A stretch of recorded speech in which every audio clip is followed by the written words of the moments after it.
Take me to digital world. Digital world. Okay.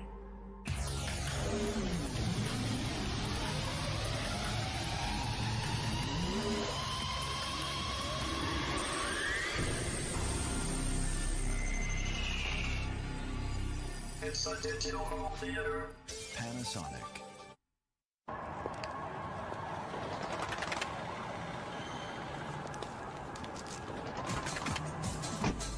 Llévame al mundo digital. El mundo digital, ok.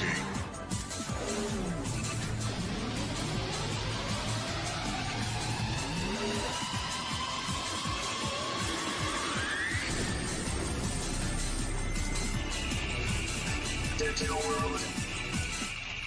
Panasonic.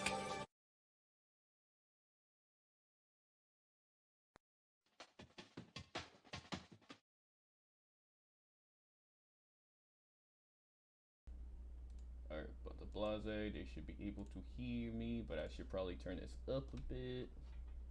Because my mic is to the left, and I gotta lean over. Let's see. To go. They should be able to hear you as well. Hello. Hello, hello indeed. I'm just gonna assume this works. Yeah, this is working. We're here. We're live. We're live. We're using Psych. We're fucking cool. So, yeah. Come with us. Yeah, just, oh my god. Yeah, it's, yeah. I'll get used to it someday. Hey.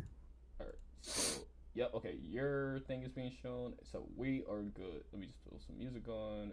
Hey, cool. Here we go. Alright, so once again, we're fucking back for another episode of Drawing Close, a shitty named art podcast. We're on episode 9. That's what it's called? Yeah, it's called Drawing Close. Isn't that original and not? It's very original and quirky. Yeah, exactly. I'm sure. Very original. Yeah. Tugging collar. Okay. So yeah, tell the people who's crawling in out of the woodworks who you are and.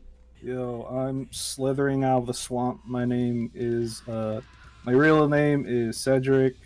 The Entertainer? I get that all the goddamn time. I swear to God, whenever I order like food, whenever I order like Chinese food or tell somebody about a reservation or something, it's always like Cedric the Entertainer or Cedric from Harry Potter. And I'm like, yeah, like I'm just like I gotta roll with it because that's what people know.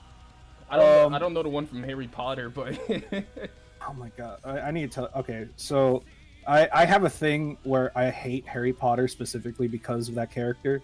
Because like when I was young, I was like a little baby when the Harry Potter movies came out, and the Goblet of Fire had come out, and there was a character named Cedric Diggory, and I don't even know if I should put in a spoiler warning because yeah, he fucking dies.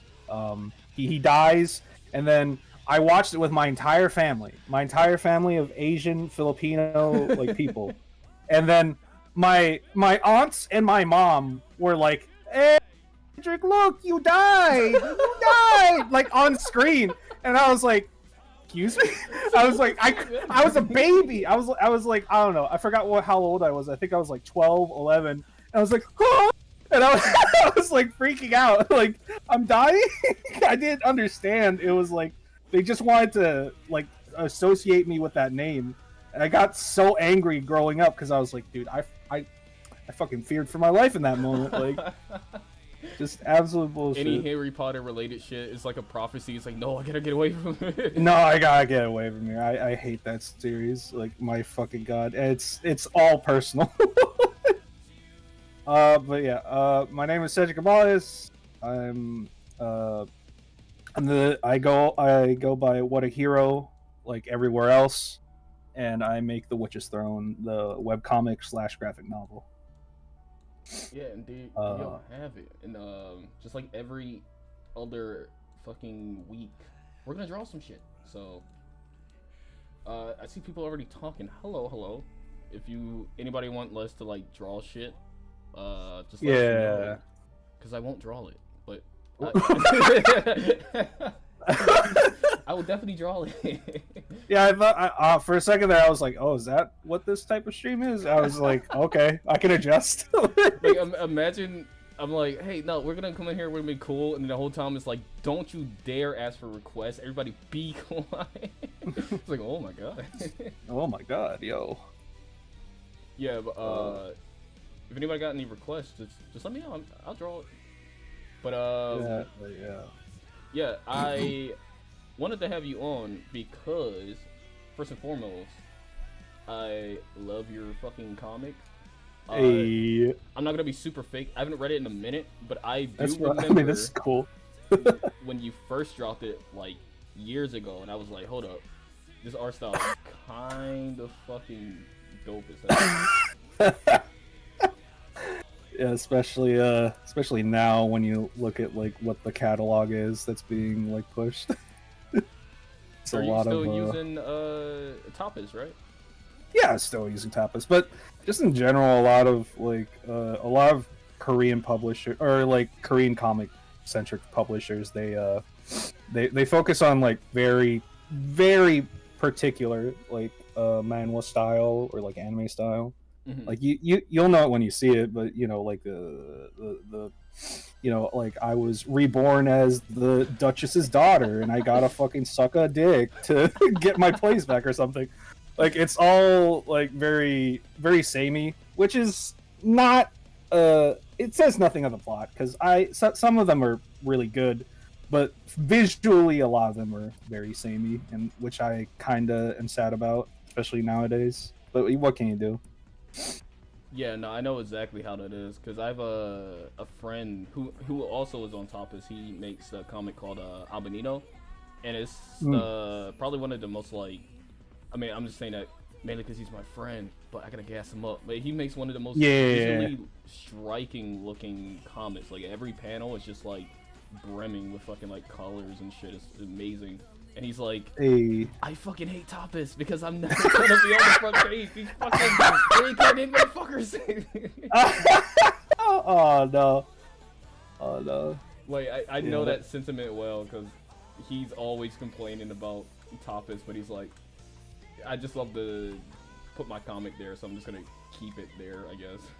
I mean, that's just how it is. Like everyone I come across who wants to break out into like webcomics, I always suggest that they put their work out for anywhere. Like it doesn't matter where. It could be Tapas, it could be Webtoons, it could be like I don't know if Smack Jeeves is still alive. I'm assuming it is.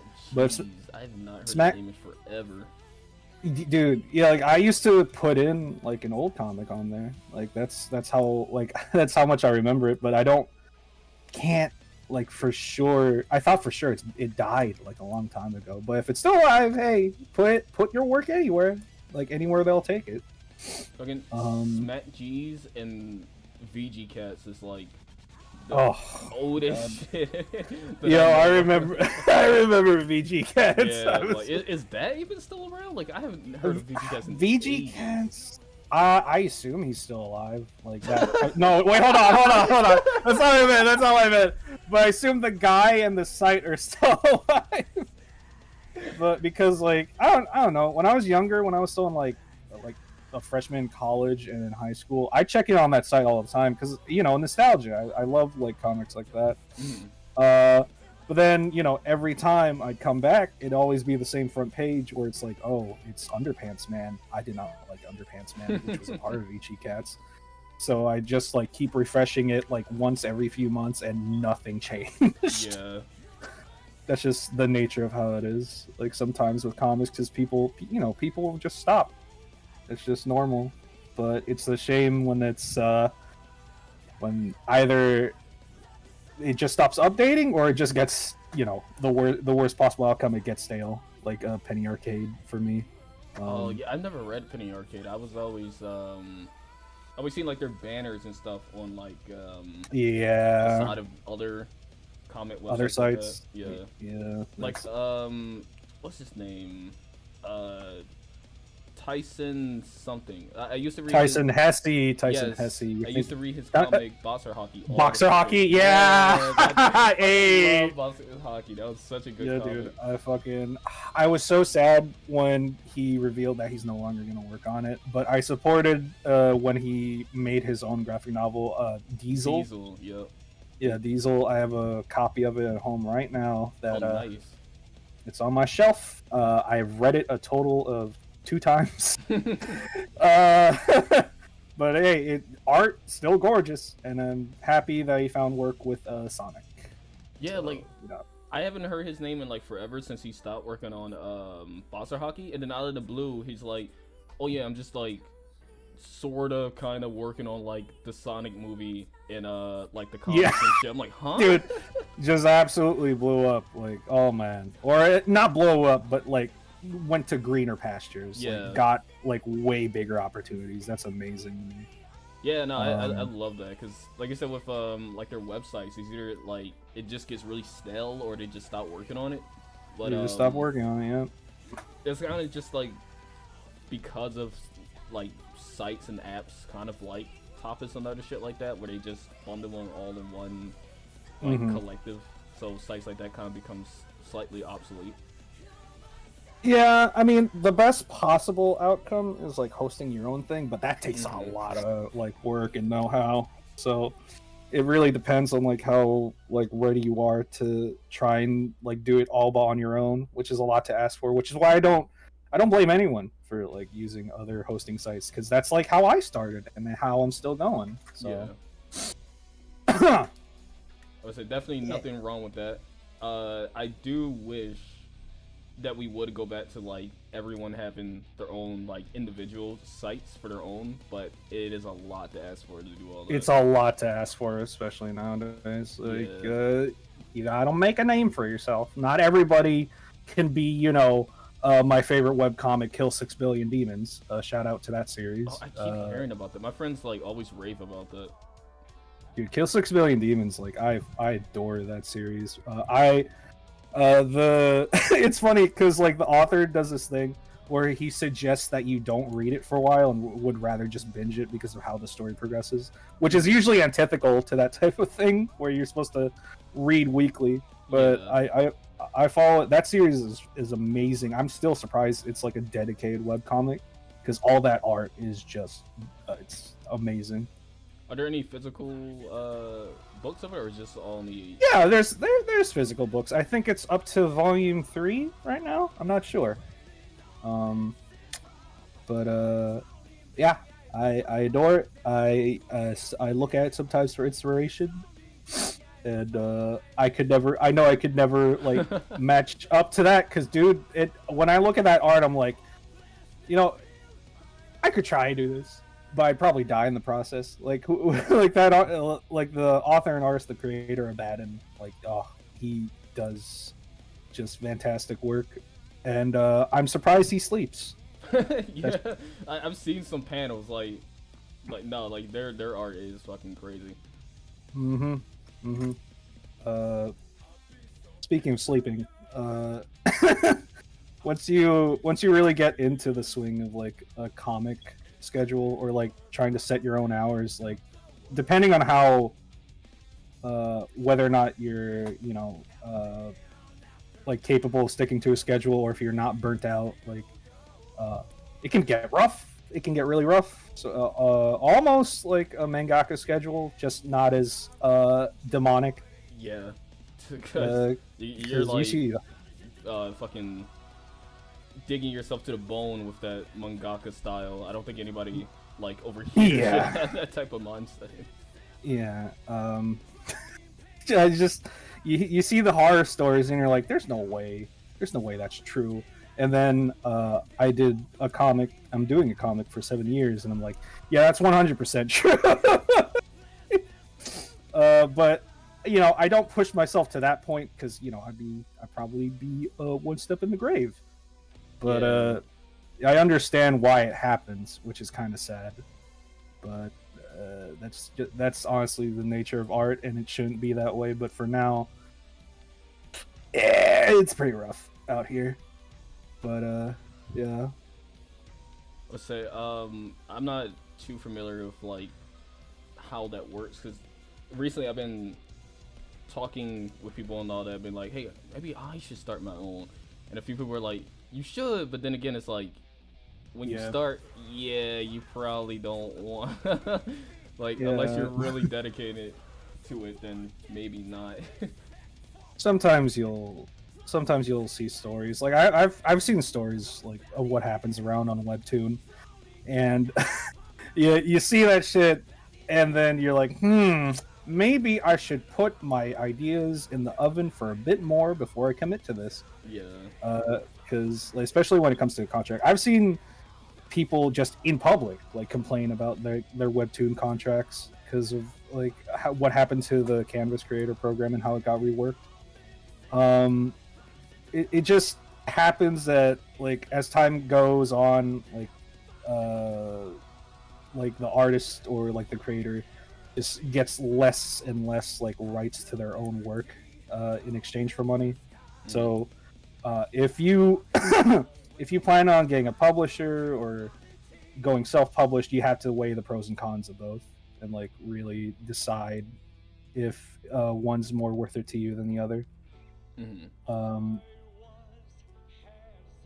Otherwise, for now, it's it's cool to dream and like work on like whatever project you enjoy, because what you enjoy definitely factors into like how long you can work this for. Because I've been working on this for a minute.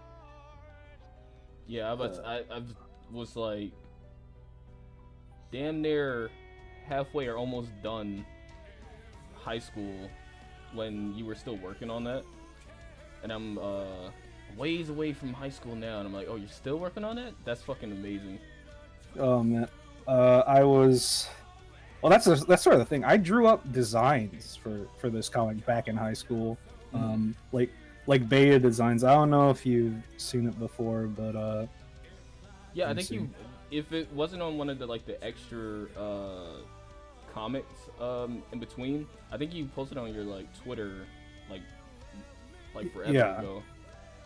Like this was this was a beta for sure, because like back then the main character was Grom, the main guy, the token guy character in the Witch's Throne, instead of Agni, who is now the official main character. Like sometimes like you start out super early like that.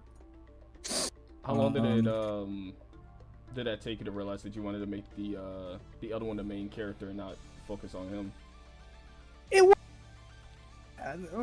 was pretty simple, really. Like I thought about like who would be more entertaining to follow, and the more I thought about like Grom's backstory is pretty depressing, and like I was like, I don't want the main character to be a stick in the mud. Yeah.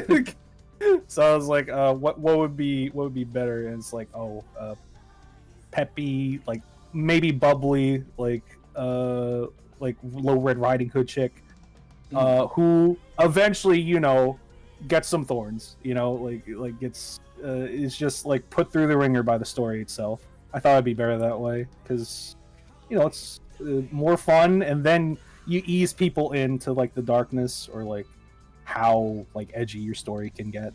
I thought that'd be better to handle, and it worked out because Agni is definitely like the the most interesting character to people. That's just the natural process of writing, I guess, is figuring out what works. Now with that, like, how far have you gotten with your story where you think it's like, do you think it's devolved from where you originally thought it was going when you first wrote it? Or is it still kind of like a straight path of how you wanted it to be? I'm not gonna lie to you.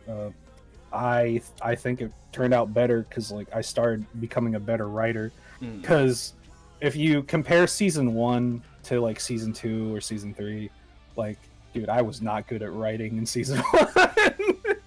Like I wasn't really big on character writing in season 1. There was a lot of exposition that the story could have done more naturally, but I just said it all out there in like a single chapter. Yeah, I was literally the last episode on here. I had a friend who also does a comic, and he was like, "Dude, never do that." When we were talking about like for beginner people, like don't start your story with like, "My name is character Con, and here's my tale." Here's my tale. Here's how the world works. Like it's a bad idea. And like if I could go back and redo it, I would. But I gotta be the slowest like artist on Tap S for sure. So I can't do that because it'd take forever. But yeah, I committed that sin pretty early on. If you out there are planning on making like a comic or any type of story, doesn't have to be in comic form, do not exposition dump so early in the story. It's better to spread that shit out. Yeah, don't pull like a fucking JoJo's in the first chapter and tell everyone's ability like just straight up. And the one thing, like, I haven't even made a comic yet, but the one thing no one should do is like start with just how the world is. I think that's just my one pet peeve, because I think you should just like instantly dive in with the character, not the world. I think you should they should digest that as the story is like progressing. Just ease people into it instead of just diving off the deep end. I guess it really depends. I don't remember like a story that did that, but still ended up like entirely okay with their premise. Usually it's like, oh, they did it. It's a cardinal sin of writing, but it wound up better. I can't recall something that did it and did it well. Yeah. If you found that though, I'm interested. Everyone starts linking Black Clover in the chat.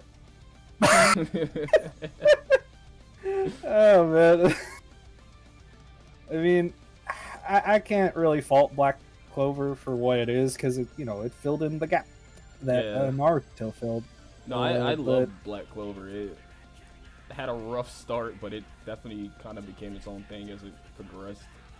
100%. I'm still not like 100% with it, but like I think the art's cool. I think like it fits like the the mold so well of like what a shonen typically is, that it fills in like the need for something that is like for the norm, or like very mainstream. I think it's very good for like anybody who enjoys that, because now you got all the pretty out there stuff like Chainsaw Man, Dan, which I enjoy because they're so unique and like different. But it never hurts to have something like just like formulaic, or just like what everybody formulaic. knows, I guess. Yeah. Now we say that, but then we go turn the table right at the topist, and it's like, It's all the same. Wow. What are we missing here? What are we not seeing? Yeah, I swear to God, if I get like a call about this stream, I'm gonna be so fucking pissed. I'll be like, yo, am I just being a blabbermouth? Listen, it's any criticism, just blame it on me. I'm the one who brought it up. Oh man, no, I am innocent. I swear to God, I'm innocent. Topist, I don't have a comment on your site, so yeah, me and you got beef, man. It's not even just Tapas. It's like a general thing, because I've seen the same thing happen with Lezen, Webtoon, and like shit. What was it called again? I'm not gonna add any more to the list. I don't want to be blacklisted or whatever. Just in case. But still, yeah, like it's a big universal thing in like long form web comics in general, because that's what the main demographics are, or what the main demographics eat up. Sorry. Yeah. Cedric getting blacklisted. Yeah. Yes. No one's getting blacklisted. After all the shit we've said on all these episodes, I think this is the most tame. So we're good. But I do respect your fucking grind and dedication to your comic, because I can get how it can be at times of just being like I know you love working on your comic, but I know you've gotten to those points where you're just like kind of fed up with like the grind of it, I guess, or just keeping up with said comic.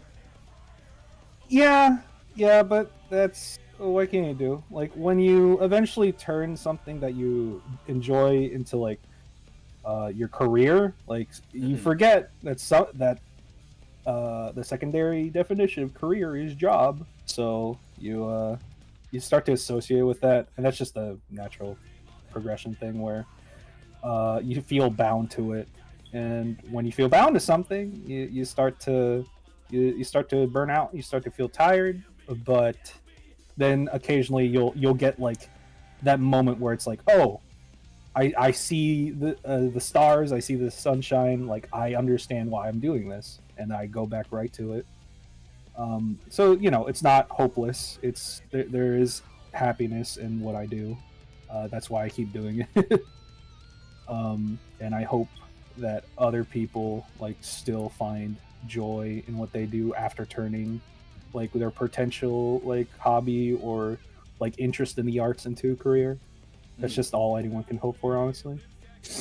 Yeah. See, topics, we brought it right back around. Yeah, go read. What can I say? Go read the sequel to Soul and like it. Go read Cedric is reincarnated into Harry Potter. No, I'm gonna draw your profile picture as Harry Potter. You fucking as Harry Potter. No. Yeah. No, you're gonna be fighting fucking Topaz. I'm gonna just put a T in a fucking wizard's cloak. No, dude, I hate Harry Potter. I just hate the aesthetic. I hate the dork ass like robes. Like, you could have used anything but wands. You could have used anything but wands as your catalyst for magic, but you use wands. Like, come on, man. Do you love J.K. Rowling like constantly fucking up her own lore and like her own characters and shit? Dude, I feel like that black mold in her house is like taking her over, like the Green Goblin mask. Like I cannot fucking believe the downfall of this woman's reputation. Like, good God. JK, you know you want to write about them actually pooping in their rooms, right? They were wearing their diapers, JK.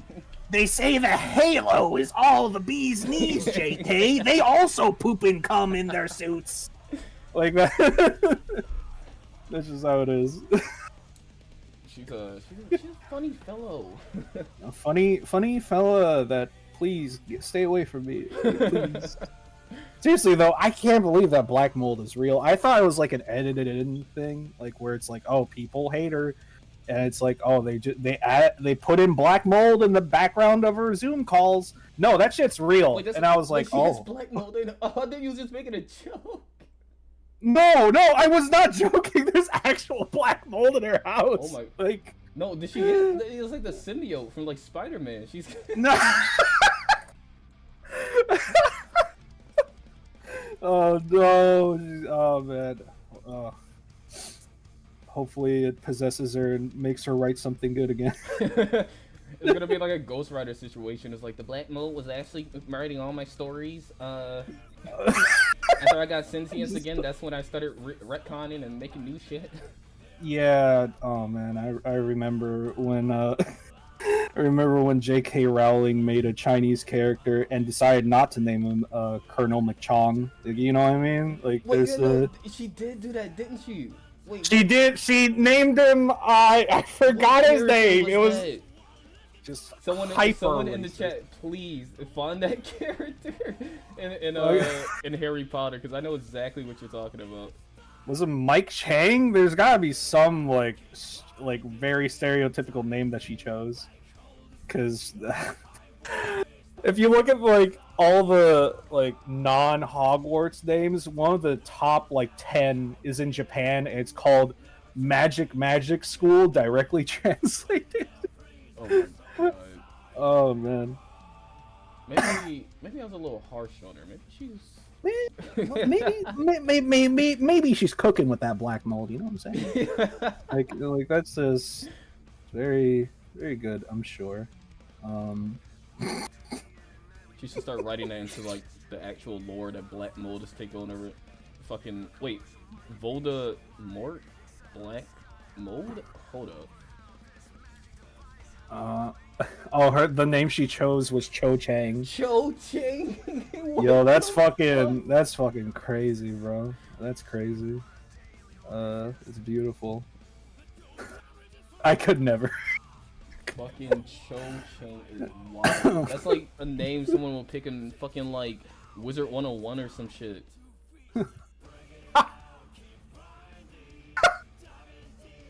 That's incredible. Oh man.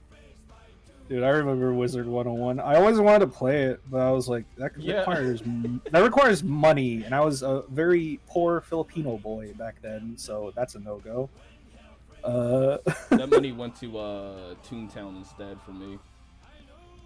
Toontown. That's shit. That's I legit, couldn't give a yeah. shit about Wizards because I didn't even like Harry Potter. I've only watched the first film as like a wee little lad and could not give a shit about the series. Yeah. Dude, I remember Toontown because I remember my first, I swear to God, that might have been the first time I ever encountered, like, a pedophile pretending to be a kid. Like, that had to have been, because I remember, like, there's this, I forgot what, like, the character model was. I think it was, like, a pig or maybe a bear. I'm not sure what the character models were in Toontown anymore. But, dude, that guy was, like, I remember he was like, he was asking me like, "Hey, can I be on your friends list? Also, how old are you?" Oh my and it was God. just, it was so direct, right? It was so direct and plain. I was like, my mom said I can't tell information like that to strangers via the computer. And then he was like, "It's okay." So what? I'm not wearing one of those suits. I'm one of the Toon. Oh man! And then it just logged out because I was scared. I'm not gonna get the fuck out of here. It was the most plain thing you could ever say. I don't know why he thought that'd be okay, because even I couldn't get tricked by that. So it just. Oh my, that is fucking hilarious. Oh, I mean, no, it's not hilarious. No, hold on, no, it's cool. I don't think that's funny in the slightest. Yeah, it's okay. No. Don't play this back and hear me laughing. It was not. Don't. Oh my God, you're right. Please, hold on. Don't show this to my editor, this please. out of context. It's No! not funny. No, oh my God. I have so I'm pretty sure this is everybody, but I have a group of artist friends that some of them might be watching this. I don't know. And like we constantly joke that since I'm like, I'm a published author, like I'm like one step away from canceling myself, or like what have you, whatever buzzword you want to use to say, oh, I'm finished. Brother, we are in the same boat. I'm like, I said it every day. I'm like, fellas, I think I'm literally one word away of just getting canceled. I can feel it. It's going too well. It's like, oh man, just on the cusp of going away for a bit, then coming back. Let's make a pinky promise at the end of this. We hold hands and say the one word together the moment the stream ends. Well, hold on. I don't know if I can say that. Hold on. Wait. Can you say that word? Because I feel like that's a honeypot, dude. Like I know. Wait, what word are you talking about? I'm talking about wizard. Oh, okay. Wizard, man. What? Dude, I am. I'm dead in the water, bro. I'm fucking. I am chumming the ocean. Like. You can feel the black mold slowly creeping out the hole. No! The fucking black mold takes me over, and I'm like, oh, fuck that guy! Like, I'm gonna say. Man, I fucking loved it when Venom took me over and he said, "I'm gonna Venom in my body." I'm Like- gonna Oh god. Also, I very much appreciate the wizard robe you drew. You're going on a grand quest. I'm gonna give you those like Dragon Ball Z shoes that like Gohan wears. Those like pointy. Hey, yo, give me the Trunks half jacket. Like the future Trunks half Oh, jacket. I shit. appreciate that. Hold Yeah. on, hold on. I'm gonna work that into the cloak. Hold on, that's actually a good idea. DBZ Trunks. Me and my friends have been watching all the DBZ movies recently. I guess just because of Sparking Zero. But Yeah, I assume so. we were watching the cooler one, and we're like just listening to all the early 2000s ass music. We're like, this is the greatest fucking movie ever. This shit rocks. And then we watched the second one. It's like, this shit is ass. What the fuck? What the hell? Yo. Like the stark contrast was just hilarious. One of the like reactions. I get weird reactions when I tell people like what my first like exposure to Dragon Ball was, and that was have you heard of Kids WB? Like, you know, the Warner yes. Brothers I like used to thing? watch that Dude, every day. My first exposure to it, because I don't know if you knew this, but Kids WB aired Dragon Ball GT early in the morning on Saturdays, and I watched it. And I was like, oh, this is pretty nice. And then when I told people about it in the future when I was adult, they were like, dude, Dragon Ball GT was ass. I was like, it was? Was it? Okay. I don't remember that. Again, Was it? we are in the same boat because I used to love GT. And I was the same way. I was like, wait, what was so wrong about it? I love the aesthetic. I love like the colors and everything. It was so great. Like I don't know like what people's beef was with that, and I never bothered to like look it up. So I guess, you know, I can't really say much. But yeah, I was like, it wasn't bad. Like, I remember it being fun. I think it's the same thing with Super, where it's just Super? like like the latest. I say latest, but that shit aired like fucking 5 years ago or something. Oh yeah, with Goku Black. Yeah, that whole and that thing. stuff. I think it's because it's just like a whole new like continuity, and then people's like, this isn't Dragon Ball. They're like making shit up. Why does he have red fur? What the fuck? Yeah. But now like Super Saiyan 4 is like the coolest fucking form he has. Yeah. I guess I'd really have to just go back and watch GT to have like a full opinion on it, because I do agree, like, maybe as a kid, maybe, you know, I was blinded back then. I'll just have to like actually watch it for myself. I would say, yeah, you were a kid, so like almost everything will be like cool, Yeah. Except for Harry Potter. So Except for Harry Potter. Harry Potter, yo, J.K. Rowling, if you hear this, eat my ass. I mean, don't really do that. I realize you like to take things at face value a lot, but don't actually do that. It's just an insult. Yeah, that was a metaphor. That was like a. You know, it's a literary device. You know, you're like right. You should know what we meant by that. oh man, you can write very like 2D characters with like minimal plot development, dude. You should be a writer. That's gotta be like the biggest insult. It's like, you sure can write. You sure can write. You move that pencil. Hell yes. Man, my friends do that joke against me constantly. Really? Constantly. No. Like whenever I say a cold line or like something that even remotely sounds cool, they fucking undercut it by saying, "Man, Cedric, you should become a writer." I can't wait for that if I do comics, because I have a friend whose art is fucking fantastic, but we have this like love-hate relationship. So if I make a comic, he's gonna be like, "Oh man, this totally fucking sucks." Oh no, I have a friend exactly like that. I call him my palette swap because he's white and Jewish and I'm brown and Filipino. And he does the same thing to me, so you know, even Steven. Yeah. Dude, he's just me, but yeah, he's that, and he also is like, he has said this, he has described himself as this, as like, I'm what keeps you grounded. And every time, like, every time I post like a big picture or like a new episode I'm proud of, he's like, Cedric, you could do better. I'm like, all right, okay. That's exactly. It's like- Fucking once, I think I posted art and I was like, yeah, I think this is fine. He's like, whoa, that's cool, but I gotta keep you humble, so like, don't throw exactly this. it! Yeah, That's exactly it. I gotta keep you humble, keep you to the earth. You know what I'm saying? The brimstone, you know. Yeah. Like, I love you, bro, but shut the fuck up, please. Let me have this, please. Listen, our two friends out there that's like that, we love you. I don't. No, I'm kidding. If you're hearing this, you know who you are. I love you. Like we're cool. We're cool, my guy. Please, please. God, he's gonna rip me a new one for this if he hears this. I swear to God. Also, I hope you guys are enjoying it. I love that you guys are interacting in chat. If you guys got any questions for PAI, let me know. Yeah. I saw somebody said draw my OC. I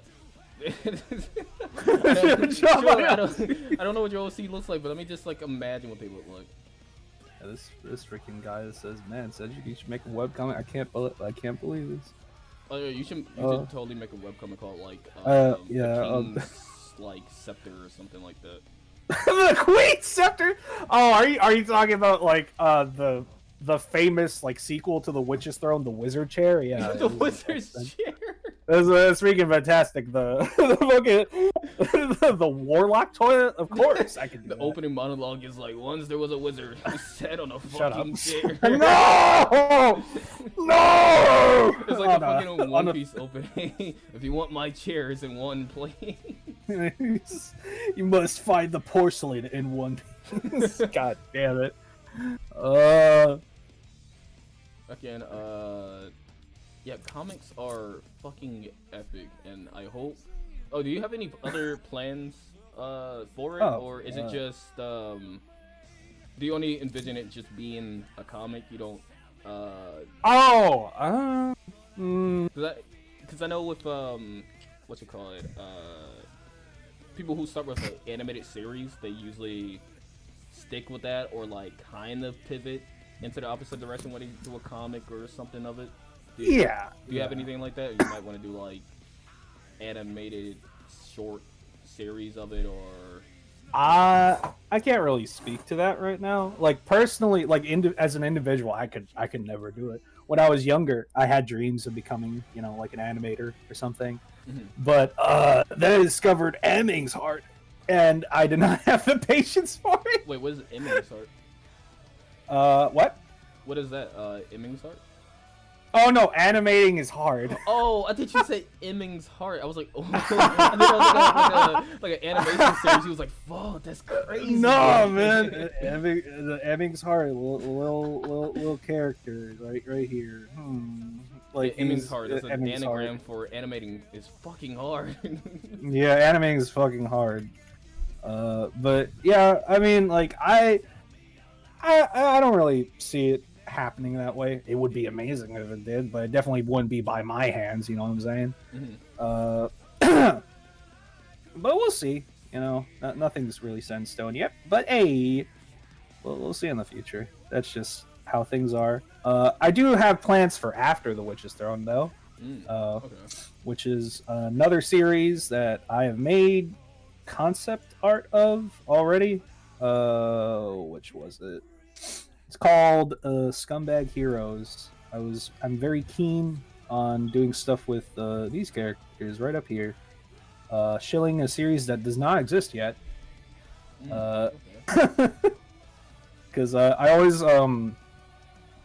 very, very weird to say it now, considering how much I dislike the ending, but I was very inspired by My Hero Academia for a lot of my life, or a lot of my life as an artist. Yeah. And so I wanted to make my own superhero comic. I thought I could make it unique, be like My Hero Academia, maybe stand out a bit more. And then I put it on the back burner because I'm busy with the Witch's Throne stuff. But I will be planning on going back to that and exploring that like series. I'll probably make it another comic if I'm being real, but yeah, I think I do it well because I love it so much. I think about it like constantly. Now, I know you said you wanted to do it like after the fact. Do you think you might keep it like 1-to-1 with how like you say you like My Hero, but you didn't like the ending, so you think you might try to change some of that to fit your story as like you get. Oh no, 100%. Like, I'm dead set on what the ending of Scumbag Heroes is going to be. I like everything I've thought about Scumbag Heroes. Probably not going to change. It's just that I was inspired by My Hero Academia. It doesn't mean I liked everything about it. Yeah. But but yeah, just I think it's fine to be inspired by something and then just not like the general direction it goes in the future, because like it's that what you saw in that moment of inspiration, it still stays with you. It doesn't like it's not gone forever. It's just a little bit different now, and you may not like it, but still part of you. Yeah. I know. I think the ending was honestly garbage. Yeah, no, it was I'm dog. Not it was like, dog water. I think that shit was like, what the hell Dude, was he thinking? Bro, it was dog water. It was dog water. Oh man, the like Deku memes was just going crazy. I felt bad for that character. Man, I felt so bad because I kept seeing like McDonald's like edits of Deku. Did you and see those that outfits, they did a so collaboration with like Burger King right after? Oh god, it did not help at all. That was so unfortunate. So unfortunate that the timing of that, like, oh man, just really being cheesy with it. Cause fucking a fast food chain right after the manga ends and he loses his powers. He had to know, like, that's another thing. What is the general reception that you get for the Witch's Throne? General reception is it's mostly just general observations about what's happening in the webcomic. Like, it's like, this and this happens. Trying not to spoil shit, but and then like the outlier comments that I see like sometimes is like, why is Agni so busty? And I'm like, I'm sorry about that, but that's just how I drew her now. That's just natural progression of my art style, and like I couldn't help it. And then another one is why are chapters so short? Answer is I'm very slow, and if I don't end these chapters in a very packed manner, I am never gonna release more chapters because it is very hard making a webcomic at my pace. Other than that, it's usually general observations about the comic and like what callbacks I made, because I have been planning stuff, or like I'll put in like a hint as to something that may show up again in the future, and like people have been catching up on character appearances that happened like 3 years ago. There's like 2 characters in particular that I wrote about, or like that I showed, I think like 3 or 5 years ago, and then people are like, oh, no, she was there in chapter 69, like, or something like that, and I was like, yeah, you see it now. You guys are catching on.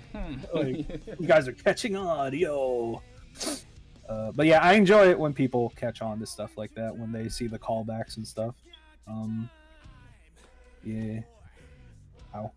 Has there been like one part of the progress so far where it's like you're not really like feeling it, like a story beat isn't going the way you want, or like a character isn't?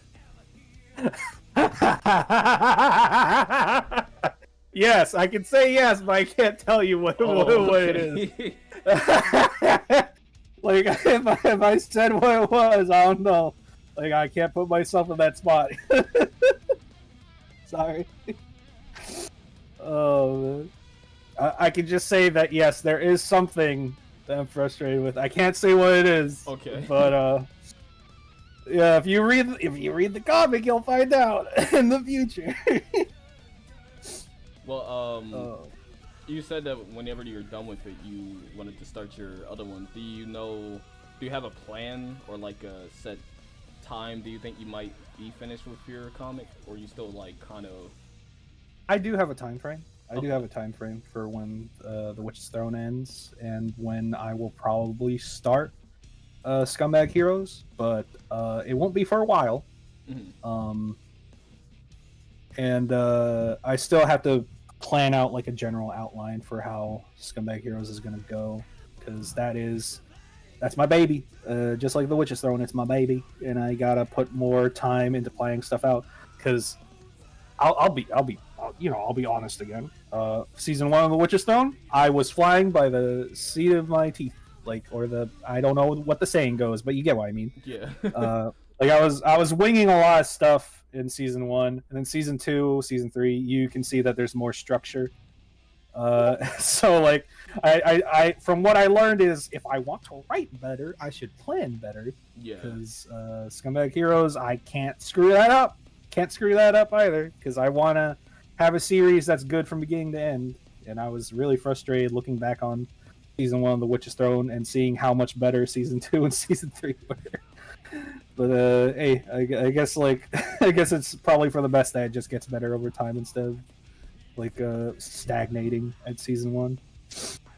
Yeah, no, if you're able to like understand like the flaws and shit, then like you're only gonna get better as you just progress throughout the story. So like I know like not every story starts off like fucking perfect, even like shit like Berserk. I know it doesn't have like the best opener and shit. No, it's a very weird opener considering the tone it went for later on. Yeah. But that's just how it is, and sort of like how One Piece does, because like One Piece isn't perfect. Do you read One Piece at all? Watch it? Yeah, All the way through? I've been keeping up with the manga recently. So, this is a point of contention that I kind of agree with, but like, why was Luffy able to beat Crocodile so easily, even though he's like on the level of Mihawk? Pre Grand Line, you know what I'm saying? Because there's no fucking way Crocodile didn't know about hockey. Like, he had to have known. I think I do love the way that Oda writes and like brings back a lot of older shit, but I really don't think hockey and all that shit was like a thing he thought of from the very beginning. So 100%, 100%, it had to have been like something he planned like prior to maybe like prior to Amazon Lily or something, because that's when signs of Conqueror's hockey started showing up. But I just feel kind of sad because Crocodile is such a cool guy, but that weird moment where he gets his shit pushed in by Luffy covered in water, like when you look at it retroactively, it's like how did he fucking do it? Yeah, you got motherfucker with like Conqueror's hockey and shit, but he got beat by fucking Vor and Luffy. So Yeah, for real.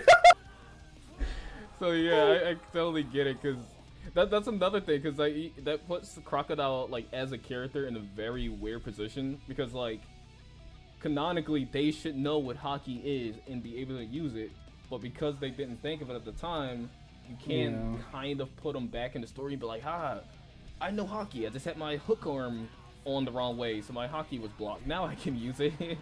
so I think you have to like write around it with him and Mihawk and Buggy making a whole like, cross guild and shit. I can't really fault Oda for that, because I also sometimes change things retroactively. Luckily, I keep things ambiguous enough where it's like it doesn't seem unnatural, so I get the benefit of the doubt. Yeah, I'm not gonna say what I like, changed. Too big where like someone's like scratching their fucking like chin and be like, hold on a second. Hold on a second, that's not right. Why does Valdis have her other arm back? Like, that's not right. You'll never know, because I'll never freaking tell.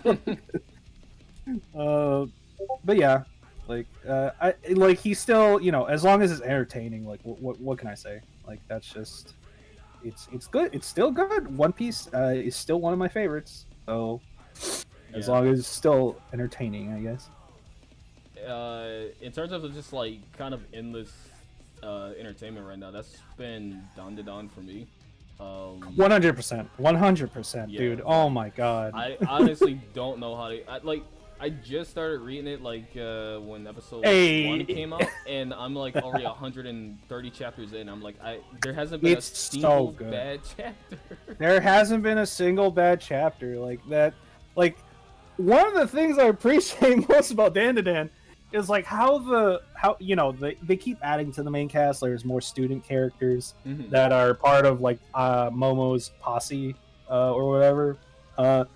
They still somehow feel natural together. Yeah, like they have like a natural like group chemistry. No one like overshines the other, and then like no one's just like chilling in the background when everyone else is like talking and shit. Everyone, 'cause that's the thing I do like, is like when they add a new character, they always start the next arc of them eating, and it's like, okay, now Yes! let's Oh my introduce everybody to that new character as we gradually start the new arc and start adding in other new characters. And it's like, it's such a simple thing, but he just does it so well.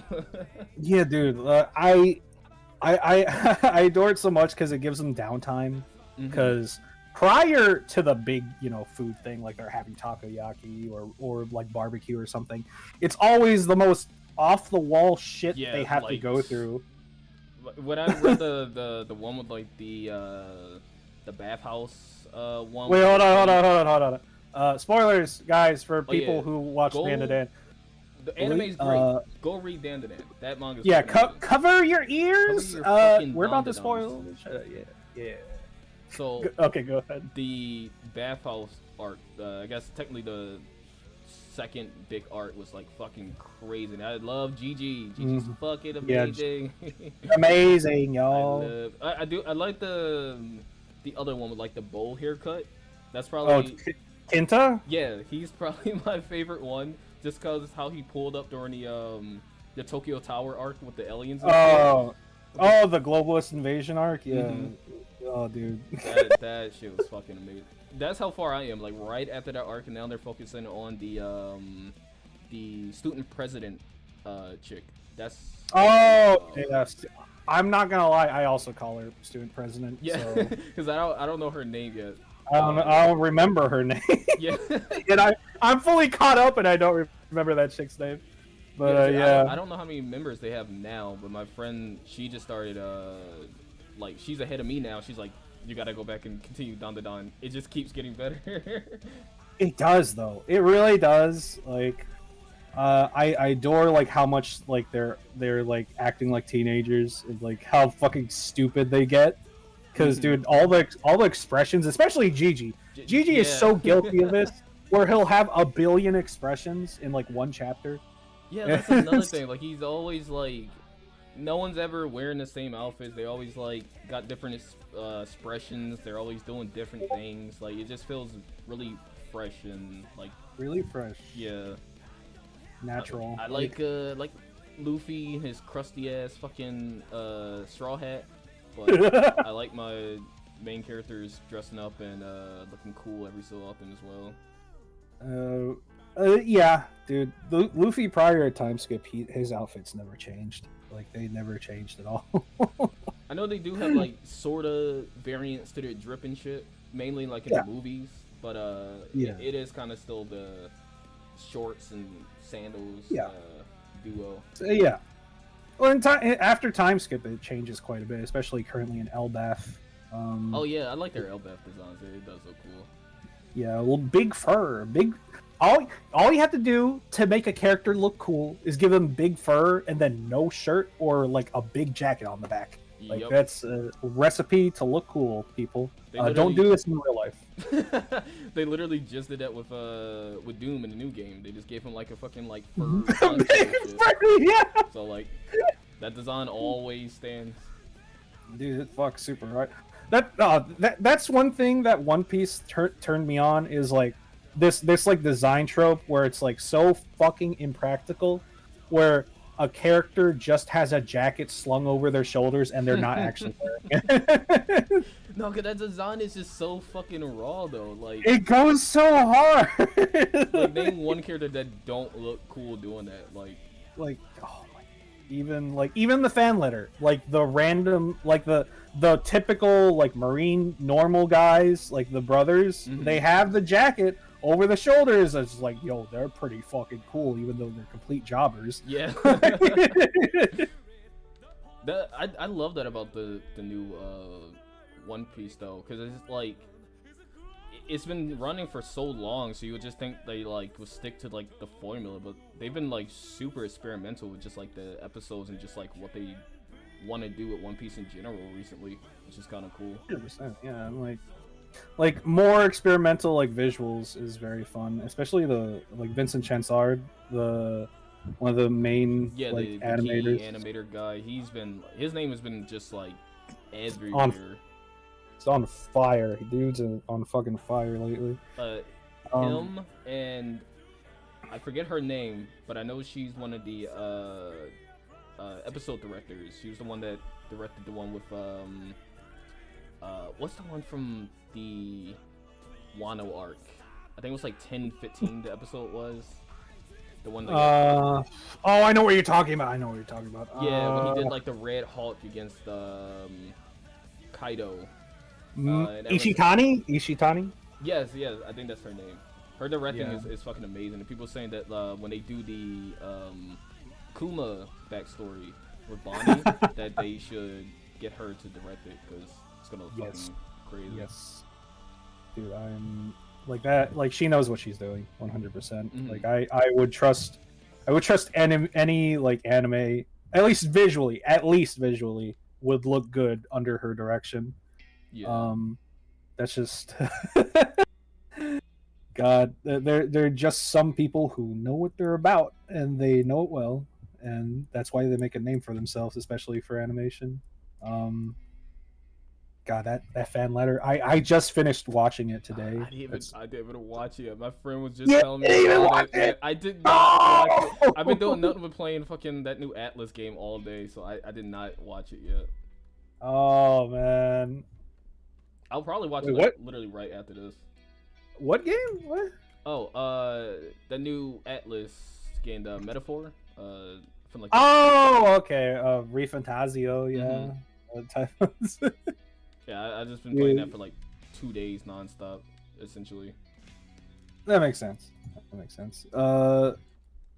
I think the last like Atlas game I played, or I guess like the our JRPG that is like turn-based in that specific area. It was definitely Persona 5, and not even Royal. It was Persona. It was just the base game. Persona. The base game. Yeah. I that game, sad to say, really turned me off of like Atlas like JRPGs. So I'm taking a rest for a while. Eventually, when I have enough time, maybe I'll try Metaphor. But I've been seeing like people's opinions on it, and apparently it's fantastic. So I'm hoping you can enjoy it. Now I'll let you know, because I'm a bit Atlas head. I love Atlas games.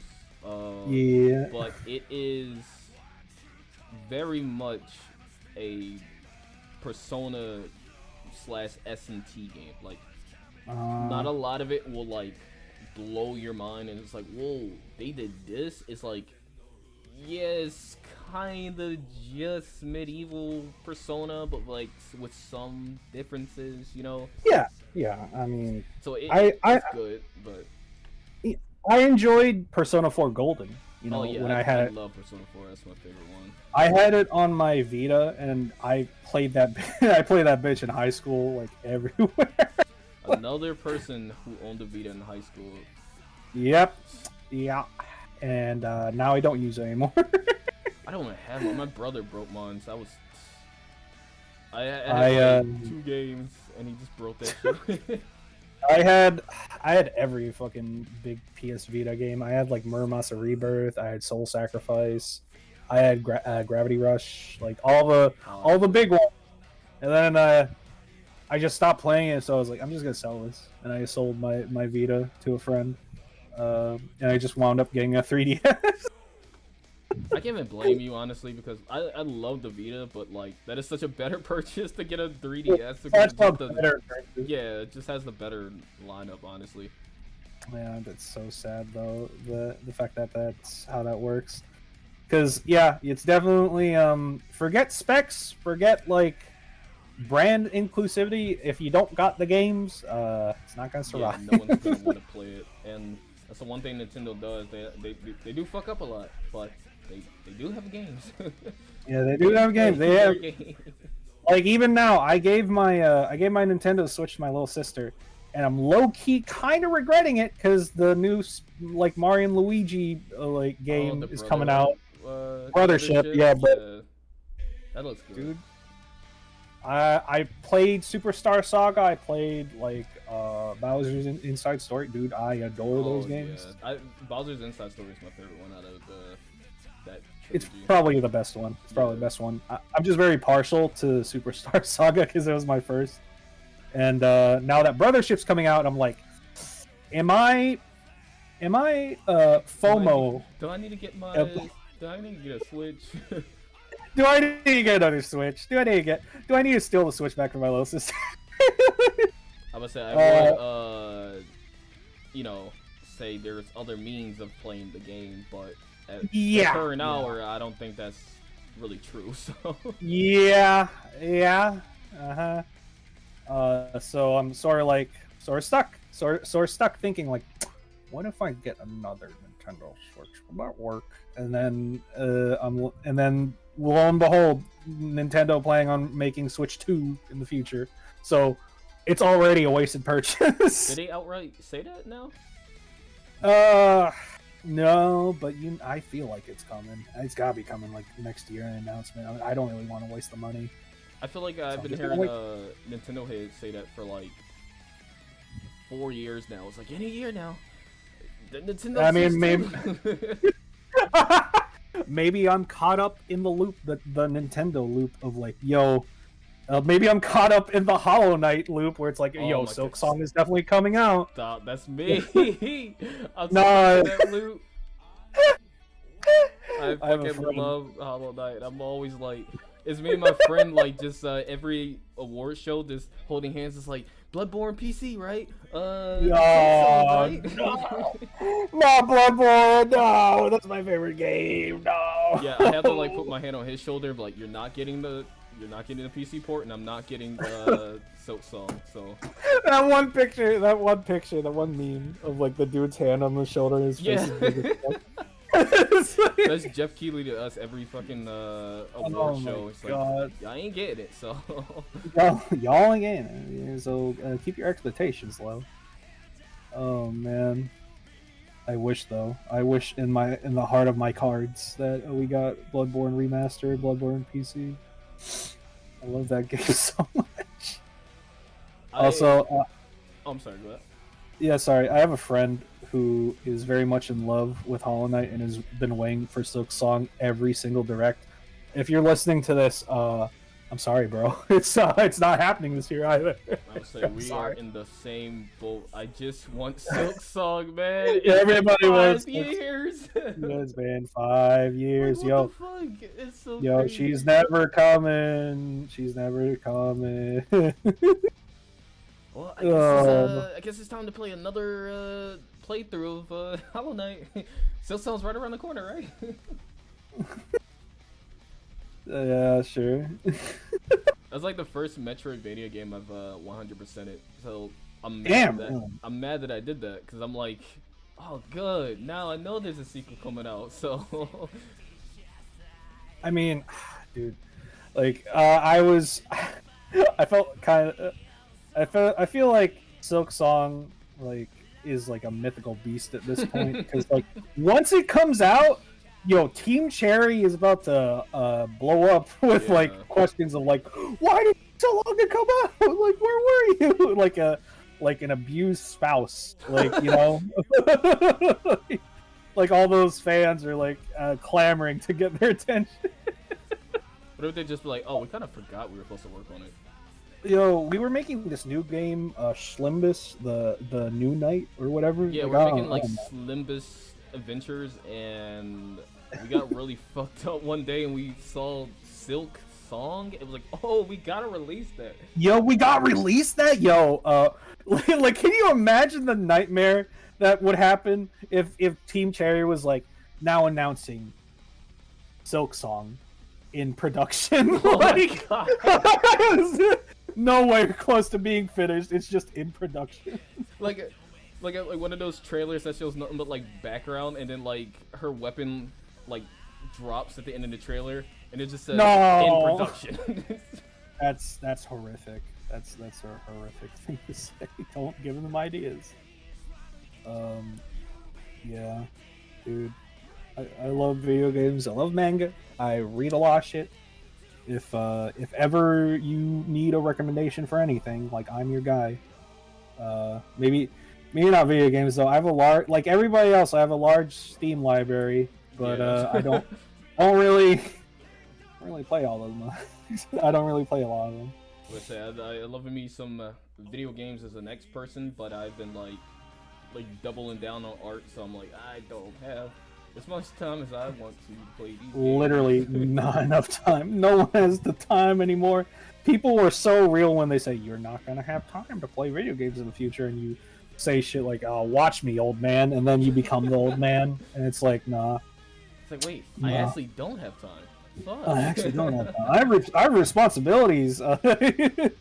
Fucking like I played a bit of what you call it, Sparking Zero with some friends. Like, we play that every so often, but I'm like, Metaphor just came out. I kind of gotta play this because like You kind of gotta play. yeah, if I don't, then it's gonna be sitting in the library for like ages.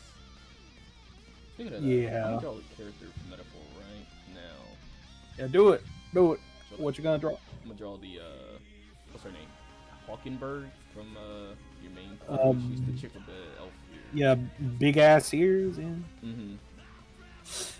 I know people were like losing their minds that you couldn't romance people in this game. Oh, you can. Yeah, and I'm glad Oh. that you can't, because And, romancing is like one of the things that's given Persona fans like the shittiest name recently. Yeah, I bet. Just don't romance anybody in Persona games. Just play the actual game.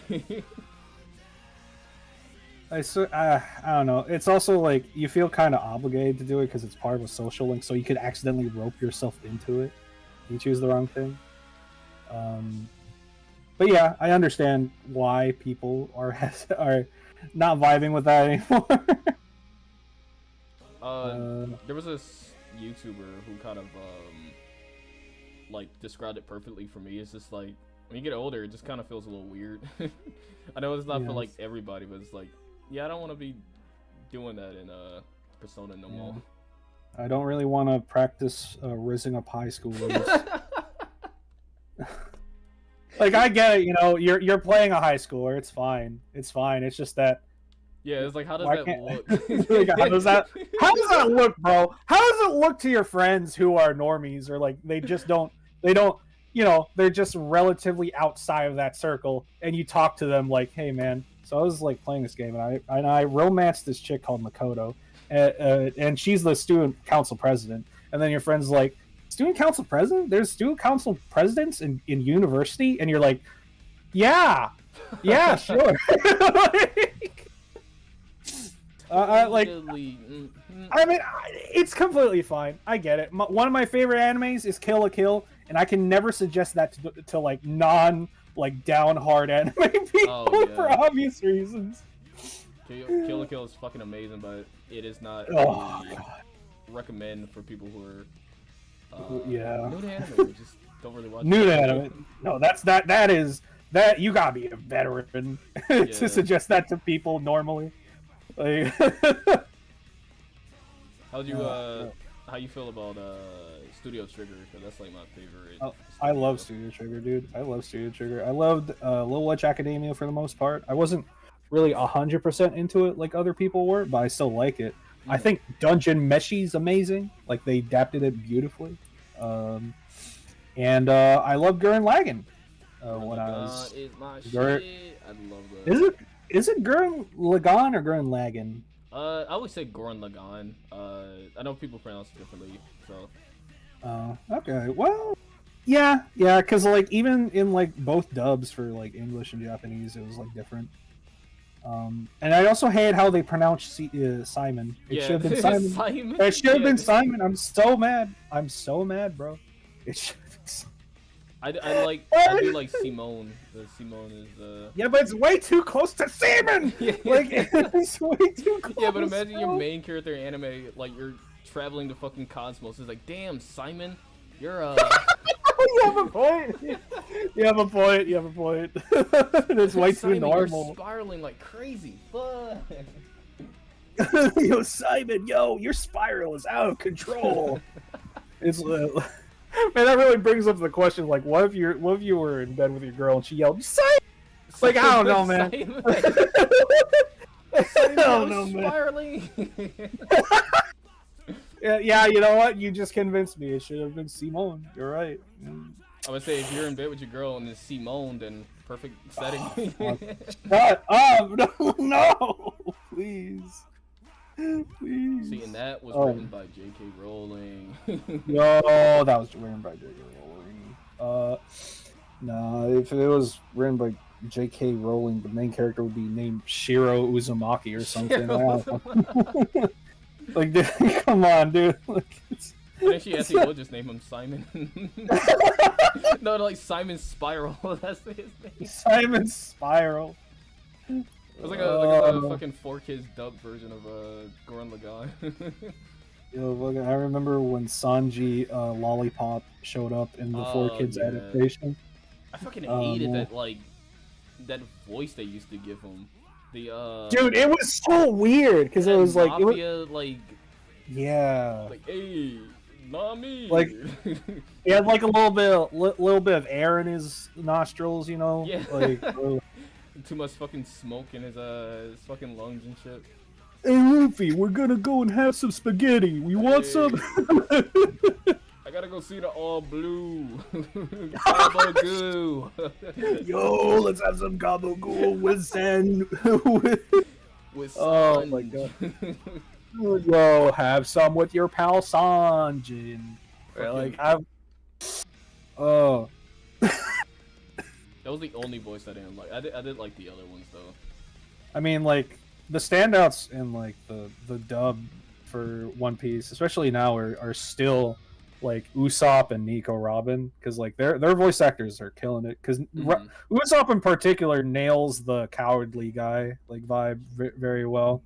It's like, no, I mean, like, you know. Yeah, honestly, I like, can't think of any other voice for him except for that. Like, yeah. it does sound very like on the nose for Usopp. No pun intended. I just realized on the nose. Oh, you should be a writer. You should make a comic. Shit. You know, I'm thinking of a story of like, okay, now this might sound a little unoriginal, but like wizards and a school and a bald motherfucker. I'm still working it out. I don't know yet. You know, I got you. You know, a lot of people would say you're a hack, but I believe you. You know. No. See, like, he isn't the chosen one. He's the unchosen one. So, like, no one fucks with him. Can you imagine? Can you imagine opening up like your novel which is like, he's the unchosen one. Nobody gives a shit about this guy. They hate him. Even I hate him, and I wrote him. He fucking It's sucks. like he's gonna screw up the world. We can't let him live. Like, Man, that could weirdly work though. Like, if for like a meta sense, where like even the writer is like kind of trying to fuck over the character. yeah. Oh my god. One day we'll have. Writing seems very fun, but I'm going to dread it when I actually start working on my own shit. I just know it. Oh, 100%. 100%. It's always like, it's a leap of faith, quote unquote. I forgot what Spider-Man movie that was. I think that was from the Pizza Hut commercial. The pizza. Shut up! No! There's no way! Whoa, Spider-Man! It's all about a leap of fate. The flame. Fuck! Ow! It's I it's the screwed up my. flavors, the 5 different No! flavors of Pizza Hut. That's what I was gonna do. You Slime all. pizza, Spider-Man. Yo, this guy, he's a plagiarist. He stole my flow. He stole my He ideas. stole my pizza. He stole my flow. Yeah, well, you know what? Yeah, fuck this guy. Kill him with hammers. Kill him with hammers. Like, it's just, oh my god. Oh. I'm slowly dying. Yeah, that's us fucking laughing and being lightheaded and funny as fuck. Yeah, that'll do it to you. That'll do it to you. Yeah, that's the formula right there. Mhm. Yeah, I forgot she had a long ass fucking neck. Dude, I fuck with long necks a lot. The long neck tribe in One Piece, I fuck with. It's mostly because like you'll see it in some manga shots where it's like the character's neck will be insanely long, Yeah. but then you imagine it with a shorter neck and you're like, it's not as cool looking. This happens in Dandadan, if you haven't noticed yet, where they'll just have a super. Like that? I have not. Yes, they'll just have like for certain scenes they'll just have like a really long neck or like really long legs for some reason, and like you can tell that maybe it could have been like an artist mistake, but it's also like rule of cool where it's like they prioritize visually appealing stuff over anatomy. Dandadan does this thing a lot where they reuse the front-facing face for a lot of characters like a bunch of times for repeating panels. That I've definitely noticed. It's like you barely notice it sometimes, but then other times it's pretty obvious. See, I really. Oh, go on. No, go ahead. Go ahead. No, I was gonna say if it was like any other manga, I would kind of be like, okay, this is getting a little lazy, but like. You get like fucking high level spectacle like art pieces like every art, so I'm like, if he wants to front face like the fucking Family Guy pose when they're talking to each other, whatever. Yeah, it's whatever, cause they already like make thousands of expressions with like the other characters. Like Gigi alone has gotta be a nightmare. Yeah. To draw like constantly because he's always over the top with his expressions and they're cheap tactics, but it's not like it hasn't been done before. Like a bunch of American comics do that, a bunch like other mangas do it, where it's just, they're basically like cutting out like the fat and just doing what they can to like fill out the more generic monotonous scenes of talking and whatnot. It's not really indicative of the entire thing as a product or as a whole. I mean. So yeah, I feel like they can get away with it. I do it a lot, not with like people, but with backgrounds. I will copy and paste a background like shit. Yeah, I'll probably do the same thing. Like I'm not the best at backgrounds. Backgrounds fucking suck to draw. like definitely have some experience when you do a comic for backgrounds, but at the same time, fuck backgrounds. Be as lazy as you want once you make the initial one. What I do is I usually make a big ass background and then have it be reusable later on, and then I'll blur it and then I'll adjust the effects over it so that people will hardly ever notice it's changed, or that it doesn't matter because they're focusing on the character. Oh, that's just that's kind of smart. Yeah. I'm writing that down. Hold up. Yeah, I know, right? I should be in the webcomic Bro, you industry. should be like a writer. Holy shit. That's just a typical reaction. That's like a typical interaction with my friends who call me on that all the fucking time whenever I say something that sounds even remotely professional. No, you definitely have it harder on your end because like you have a bunch of like varied settings. Because like if I was gonna do it, it was gonna be in a cityscape. So like it's just tall buildings. So it's not a lot of variety unless you like can get creative with it. But oh my god, yeah. You have like a certain setting. It's not like yeah medieval-esque, but it's like still fantasy. For your comic, yeah. So you gotta have like a bunch of different environments how those type of settings usually have. And even then, dude, I'll cheat however I want. No, that's completely fine. Like you gotta work smarter, man. That's literally how it is. Work smarter, not harder. I'm gonna turn that pyramid block into a sphere and roll it around. Upside down. Like, like that's just that's how it be. Like, there's no shame in like cheating for like things like webcomics and shit. Because like people have been blunt about this talking to me, but like people scroll through webcomics like fast as fuck. They're not gonna notice everything. So it's like, what can you do? Like, there's no point like obsessing over a little miss detail. And I had to get through that. I had to get that through my thick skull before I finally started getting a little bit faster at drawing. Like, it's just part of the process. So yeah, cheat if you have to, because you only have so much time on this earth. There was a guy who spent like I think 10 years of his life on a single graphic novel, and he said, "Don't do it, don't do it." Wait, so like, how did people react to that? Like, did they like it, or did they just like skim through? Oh, it was amazing. Like Okay. it was amazing. Like if you see that graphic novel, like I forgot what it was called, but I saw pages of it, and I was like, yeah, that would take 10 years. And then the guy's reaction was, "I'm never doing this again. You should not do this if you want to make a graphic novel." Definitely not nowadays, because like a lot of people's attention spans are dwindling. Yeah. So, Yeah. how does that make you feel? Because your whole thing is kind of the attention span of the people reading in a sense. It's not the same with like like an anime or a show, because they gotta like actually just read it. So how do you feel if like someone's like, okay, so this is the quickest chapter I've read in my life? Because I've seen people do that with Chainsaw Man. Like, a new chapter will come out and it's like, ooh, that's the best 2 minutes of my life, and don't digest like anything of the chapter at all. Yeah, I mean, it makes sense. Like, sometimes people will just skim through something if they have like big ADHD like me, or like they just can't like be asked to pay attention to like certain scenes because they're not like taken in by it. But it's like, if I see a comment like that, I'm like, yeah, I know, it's pretty short, and I'm like, you probably read it really fast, but it's like, what can you do? I still got the information across, you know. Hopefully, and then I just sort of like move on, because you're like, I think it's pretty obvious, but like nothing in life is universally liked. Like, nothing can appeal to everybody.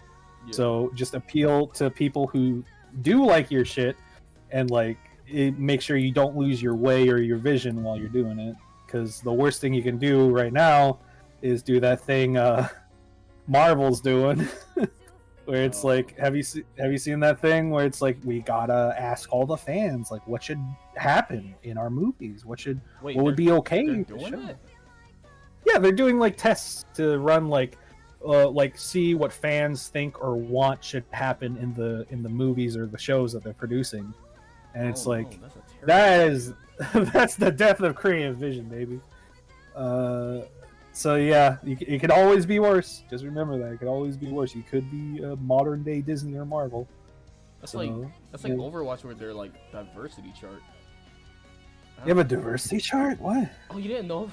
No, so the whole thing with Overwatch is they try to appeal to like every demographic they can. So they literally made and showed off a diversity chart. But it was like, yeah, so every character has one inkling or like a very high point in our diversity chart, so it like fits everyone's demographic, so no one feels like left out or like cheated or some shit. But it just feels like disingenuous. That's definitely disingenuous, because you're basically treating people like they're like you're looking at people and being like, hey, consumer, what would you like in our product? Yeah. Like, just it's like I can't say it without like twisting my tongue.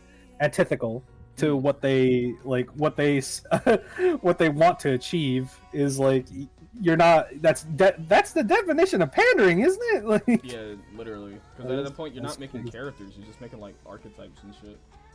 That's crazy. Like again with the whole like, do not like think of the masses. Just do what you think would be good. Like what would you like?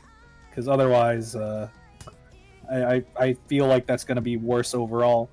Do you remember that one Marvel series that was like, oh, a new generation of heroes with like the very diverse like superhero cast? Did you ever see about that? No. The latest thing I've seen with Marvel with that is when they made Miles into Thor, but it was like, No, that was bad. That was bad. That was bad. I was saying, By- so. Yo, by Odin's fade. By Odin's fade. By Odin's fade. I will never forget that line. Yo, the fucking shoes on the telephone. Oh my god. Dude. Yo. Basically, back then there was like a new generation of like Marvel heroes. I guess the comic never came out, but there was like, I don't know what we're talking about. yeah, that must be why. I'm like, because all I ever saw were the character sheets. There was one character sheet that I thought was really cool, but I'll get to that. It was like, the Gen Zers or the Gen Xers or whatever. Oh, I was wait, like, you know, I do know what you're talking about. yeah, with like the twins who had like powers and shit. But for some reason, despite being meant to be non-binary representation, they made the sister like pink and the brother blue. Yes. Like I never understood that. And then the worst offending one was the Native American superhero, and her name was Trailblazer. Oh my. The most. No. Why would you do that? That's so bad, dude. How do companies not like see and just go like, yeah, that's a no? It's like they don't have like a production team that's like, I don't think we should do like, that's not diverse. That's just offensive. Yeah, that's just a no, man. that's We're not that's doing that. no, buddy. But then they'll have like a super silly. They'll have like a super silly like hero that I really liked, and he was like, I forgot what his name was, but he was like a vampire, and like he was just, you know, he sucked blood or whatever. It was like very very edgy, but like one of his quotes sold me on so hard, and it was, "The world is a vampire," and I was like, okay, I fuck with this dude. I fuck with this dude heavy. That's hilarious. That kind of go hard. Because it's so cheesy, but it's also edgy as fuck. So you're like, all right, that's a little bit charming. That's That's kind of up there with by Odin's fade. I don't know. Oh my god, kind of hits different. I don't know how to describe it, because sometimes there'll be like a cool line that said that you're like, I don't know about that one, Chief. That sounds pretty bad. That sounds pretty dog shit. And then other times it's like you see something really corny or like really like out of pocket, and you're like, you know, I feel like that's pretty cool. Like I feel like that's pretty cool. Inexplicably, you feel that's cool, but you can't really put into words why. Yeah. It's just, that's the meaning of vibes. That's the thing that they're missing. They don't have a vibe. They're just like trying to check off like lists of like. It's not a bad thing for people to feel included, but it's like when you're literally just doing that just to like make people feel included for like your own sake and not their own, it feels like super scummy. So yeah, because you're selling a product, like you're selling a product. Oh god, I got the burpees. don't worry, that did not pick up. No one like turned the volume all the way up to catch that at all. Yeah, here it comes, the What a Hero ASMR. He burps. Yo, he's full of gas. Oh This is God, what a burp. No. I can't fucking I can't continue with that bit. That's gonna it's gonna associate where me we with. go. We did the Vor Luffy, and now I'm back. No, not the War Luffy. I forgot. God, I really want to move fast. So, yeah, you fuck with music, yeah? yeah. I fuck with music. I love music. my friend E-Man just was talking about the Smashing Pumpkins. I just started listening to them for the first time. Yeah, ever. yeah. Good shit. I just realized that "the world is a vampire" is a quote from Smashing Pumpkins. Wait, is that actually a quote from them, E-Man? Like the first thing I looked up that said "the world is a vampire" is from the Smashing Pumpkins. Oh shit. So I'm like, all right, maybe I misplaced my judgment on that character. Maybe he was unoriginal. Gotta take away points But from they that. they like Smashing Pumpkins. That's kind of base. That's pretty base. Yo, fuck pumpkins. They deserve to be smashed. And it's Oh, man. October too. Yeah, fuck those pumpkins. Yo, fuck those, dude. I got people like love Christmas. I understand, like it's when you get gifts. It's when you get the holiday cheer and you stay warm and cozy inside when it's cold. But I fuck with Halloween way more. I love Halloween to death. We spooky month boys. I do like this type of time. It's especially the weather. It's always around this time where the weather just feels the nicest to me. 100%. Like it's like, especially now due to global warming, where it's like, oh, it's not as chilly anymore. Yeah, that's a double suck for me because where I'm at is known to be fucking hot. So on top of that, I'm like, I hate the heat. I'm super hot. Global warming. Thanks. Yo, yeah, dude, I hate that. When I was, do you know how hot the Philippines gets, by the way? Mm-mm. Oh god. Oh my god. Oh, that hot. Okay. No, that's not a good representation. So basically, the Philippines. I was born in the Philippines. Here comes the What a Hero origin story. I was born in the Philippines. I was born in Manila, the capital, and when I was young, I lived there until I was like 3 before I moved. I didn't know it was so hot because like when I moved back after like I think 8 years away, I took like a little mini vacation back to the Philippines. Mm-hmm. I came back there and it was so hot. Like I had to sleep with my shirt off and nothing but my like underwear, and sleep right next to the gigantic fan we had in our house, because it reaches like an average of like 90 to 99 degrees like every day, especially in the summer. And the only moments of solace is when there's like a typhoon or like rainfall. Mm-hmm. And like I remember my mom saying this, where they just went outside and then just danced in the rain and drank from it because it was so hot, because like those temperatures are evil. Like I can't survive there anymore. Both my parents said it when they went back to the Philippines. They can't adjust back to it anymore because like we've been spoiled by the 72, 74 degree weather here on the east coast of America.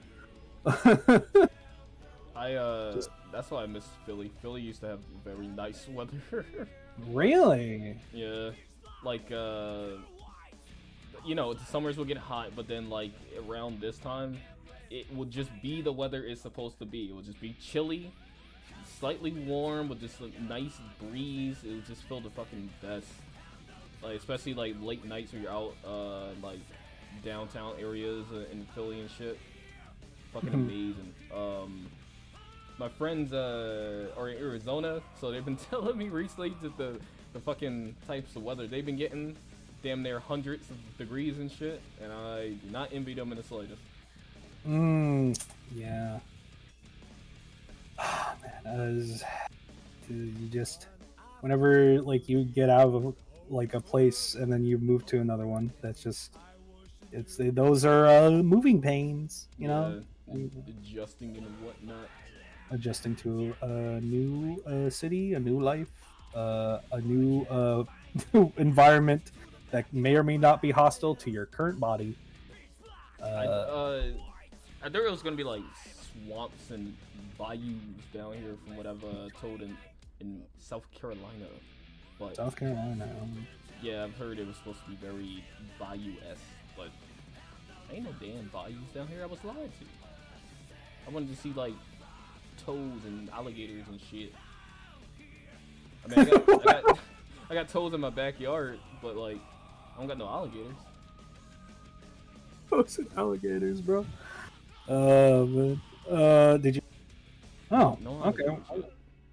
Damn. Well, that's still pretty cool. I was in Florida for a bit, and all I saw was my aunt throwing up at Disneyland. Yeah, I don't really have many fond memories of Florida, other than I was there once for vacation. I have never been to Florida, and I tell everybody I know I don't ever want to step foot in Florida. That was probably for the best. That is probably for the best. I treat Florida like fucking like and Orlando from like Dark Souls. I feel like that shit is fucking cursed. I don't want to be nowhere in that area. You'll be wary of the archers on the like, Yeah, double the buildings. fucking Disneyland rise. Yo, that's scary, bro. I'd never go back, not unless there's something actually worthwhile, like that would warrant wagering my safety. I don't think Disneyland is worth going. I hate like amusement parks and shit like that.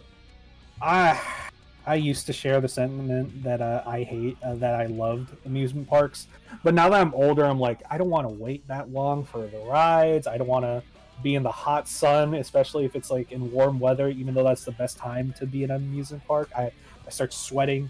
Yeah. Like, it's very inconvenient. But when you're a kid, you have all that high energy and you're fucking invincible. So it doesn't matter. Yeah, now it just sucks. It's like, why can't I just be at home? Alright, I am going to draw your character now. A.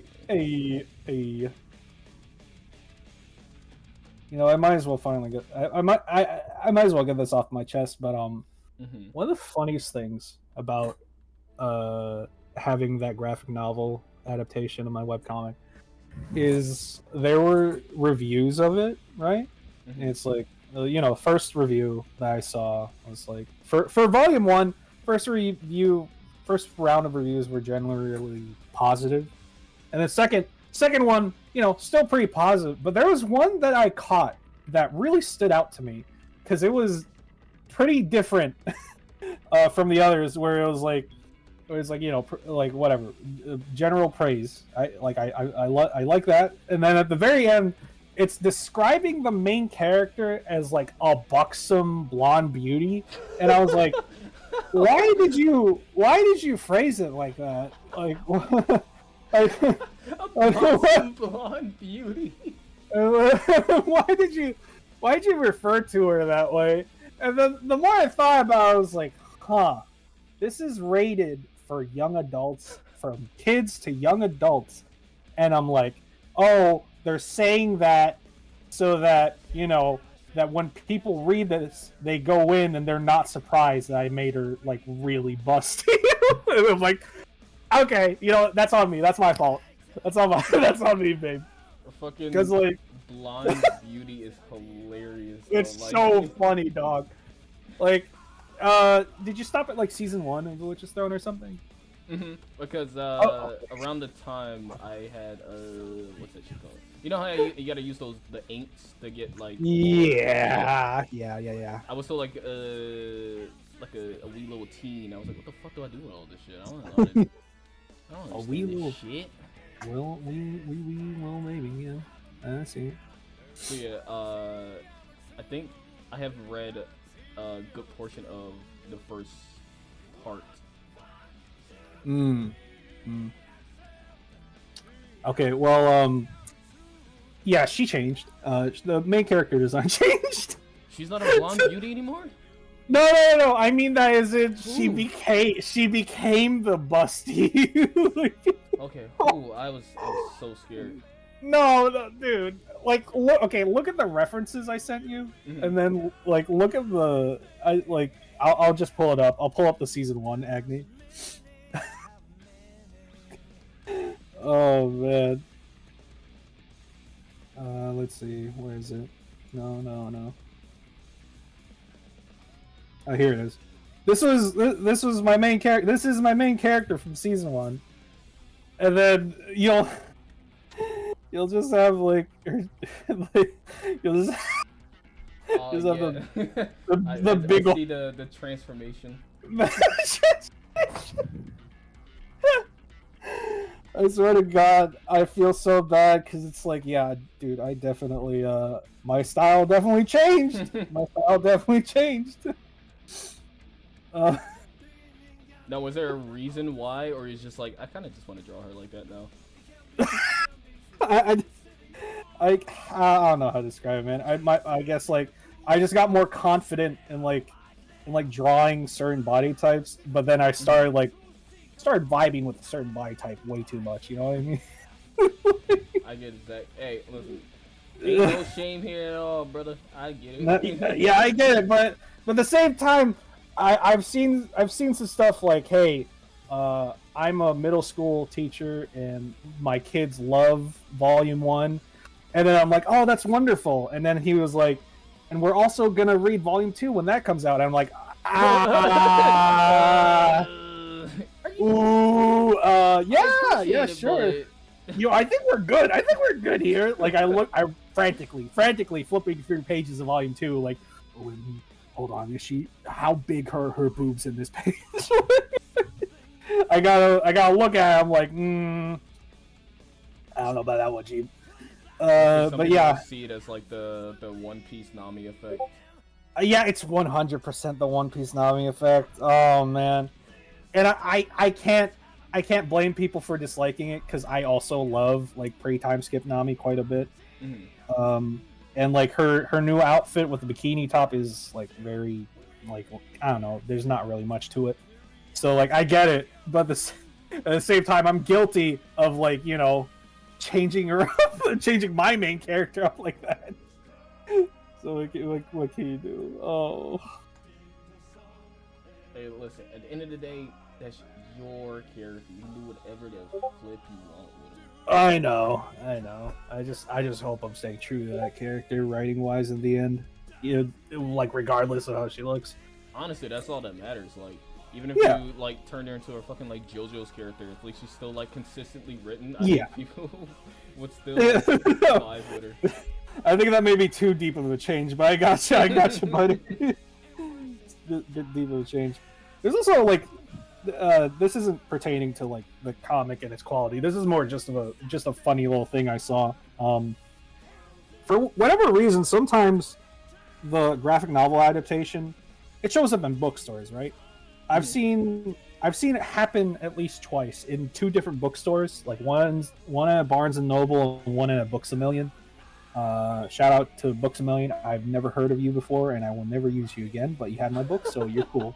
I saw both times. I saw them in the manga section of like volume 1 and 2.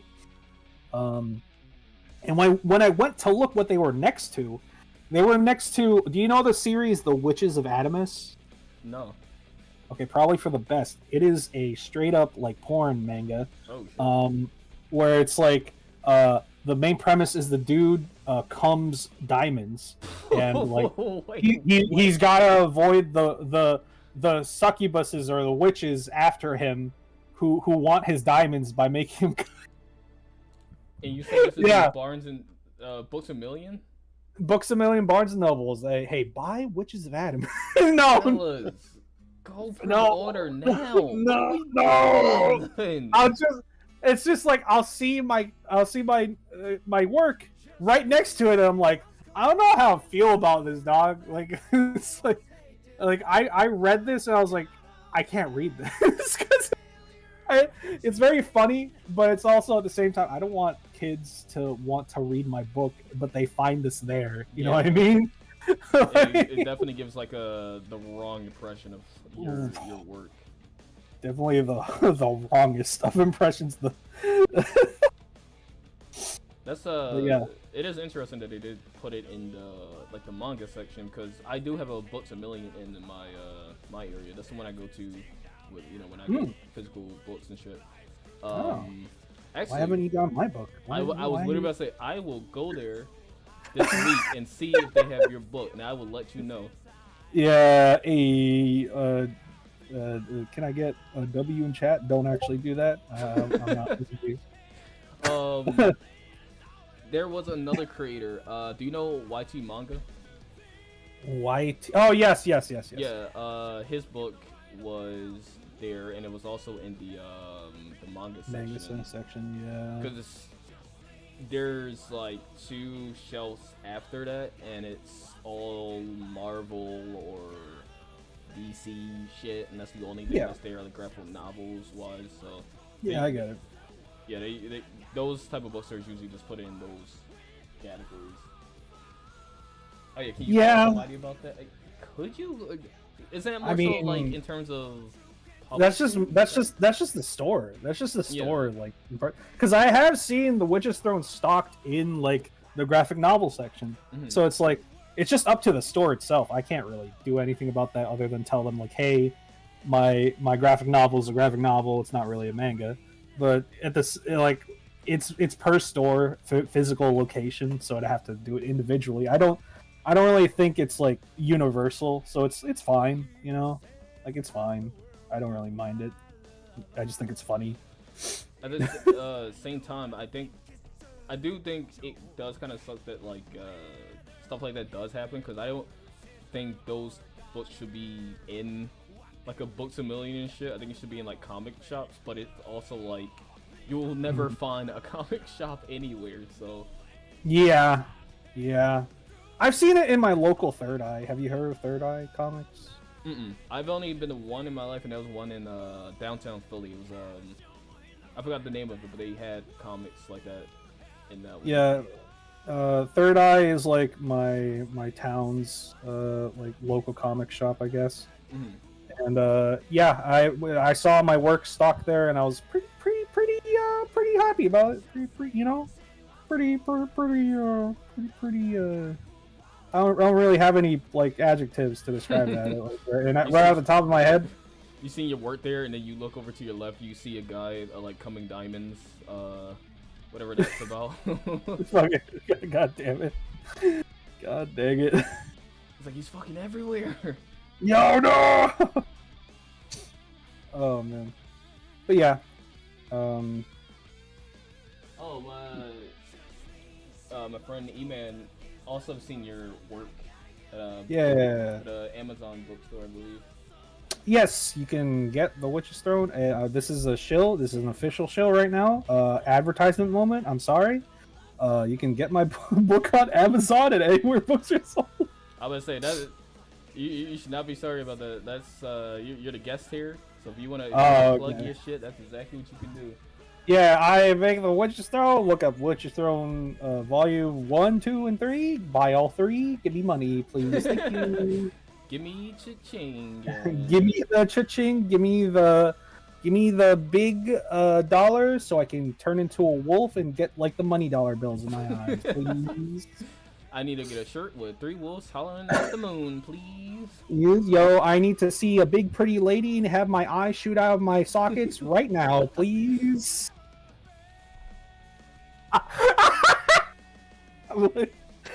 Oh god.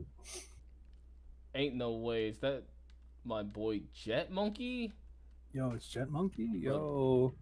Jet Monkey also makes a comic, and his shit is fucking great. Wait, I'm pretty sure I follow this guy. Hold on.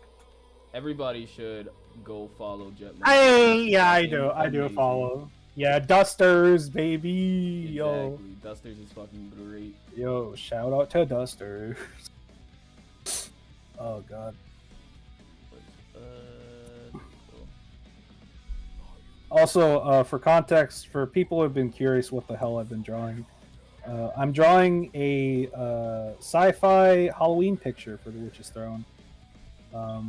Because for the past, like, 7 years, or I guess technically 6, because those were 6 previous pictures, I've been drawing one Halloween picture every year. And you can definitely tell, like, how my art style has progressed. Considering what it's looked like the past like 6 years. I was gonna say that is the one thing I do remember you drawing like the Halloween collage of your character. Actually, yeah. Oh wait, this is like super ancient, but like on my old Twitter, I did one of those like what do you call them? Where you draw like a bunch of like people's characters or OCs and shit. I Yeah. remember I drew one of your guy. What? Damn, that's so Really? long ago. I don't even think it's like, even like on the old Twitter anymore. Oh man, I would love to see it. 'Cause I think you responded too. That's why I was like, damn, wait, this guy with the fucking like crazy good art style. Hey. Shit, what the fuck? Yo, what the hell? This guy's real. But yeah, If I forgot, I'm sorry, but I would have been pretty hyped seeing it too. Either way, because I love Halloween stuff and I love people who do fan art of my work quite a bit. Fellers, it's spooky month, and you should be reading Witch's Throne. Get to it, man. What do you do? Literally, I think Volume 1 released around the time of October too, so it's like, yeah, it's pretty fitting for buy my book. It's the perfect time, please, please. Okay, Don't make me beg. Have you read D. Gray Man at all? Yes, I fell off once it entered unlimited hiatus limbo. Oh, yeah. At least you know about the endless hiatuses and shit. Cause Yeah. I feel bad for her. She just constantly cannot work on her own shit, just like the Hunter x Hunter creator. Mm-hmm. But apparently Hunter x Hunter is back again for the 5th time. Again, for the first time. We're so back.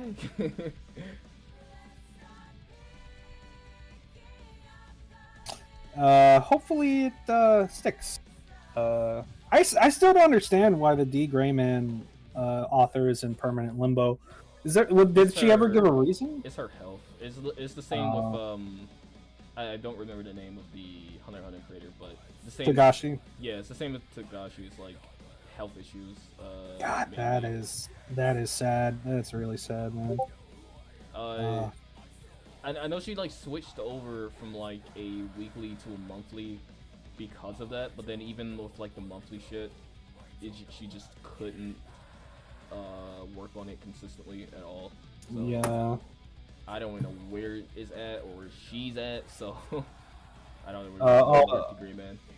Also, Jet Monkey. I don't really know, but I'm gonna stay up all night. I don't really know how long you're gonna be doing this call for. Oh, we usually go for 2 hours. And, Oh, okay.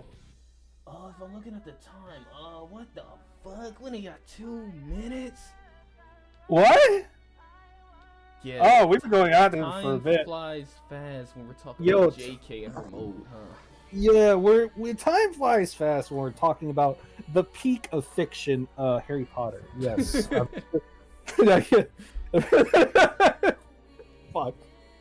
I can't say that with a straight face. But yeah, dude, it's been a bit. God, this has been fucking great. Yeah, this has been a good stream. I'm glad you brought me on. I'm glad that you wanted the come on. I say this to every guest, but like I'm always like, oh man, would they actually want to come on, or they just call me a fucking loser? Oh, dude, I should have backtracked. I should have called you a fucking loser and said no. You, get you and your mode away from me, dude. Oh, you're disgusting. You make me sick. No, you don't even have a webcomic. How? I bet you're not even a fucking writer, dude. Oh my god. Just imagine if I had superiority complex just because I have a comic. Oh man. Oh god. How do you? But yeah. Go ahead. How do you view, or what's your like relationship with like other artists on the Spare? Like, are there also other people on Tapas that's like in your same vein, where you think they should have as much like eyes or like credit as you think they should? Ooh, yes. My friends, my close friends, Serpira Art and Dojo Gubser. They deserve the world. I love their work. One used to be my assistant, and the other is my current assistant. They work so freaking hard, and they do not get the recognition they deserve. I love you both, and also my other assistant, my good friend Kenny. If you're listening to this, I love you, Kenny. I'm sorry for being slow as hell with my inks. I'm sorry.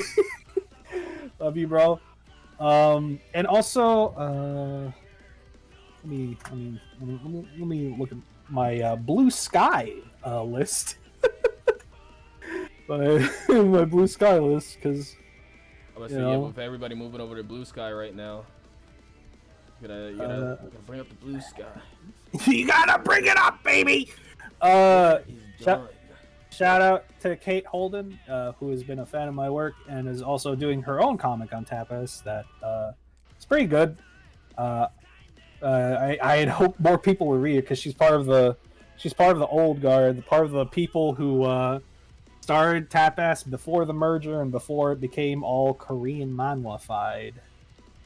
Shout out to you, Kate Holden, creator of Errant. And otherwise, yeah. If I'm being real, I do not read a whole lot of Tapas comics.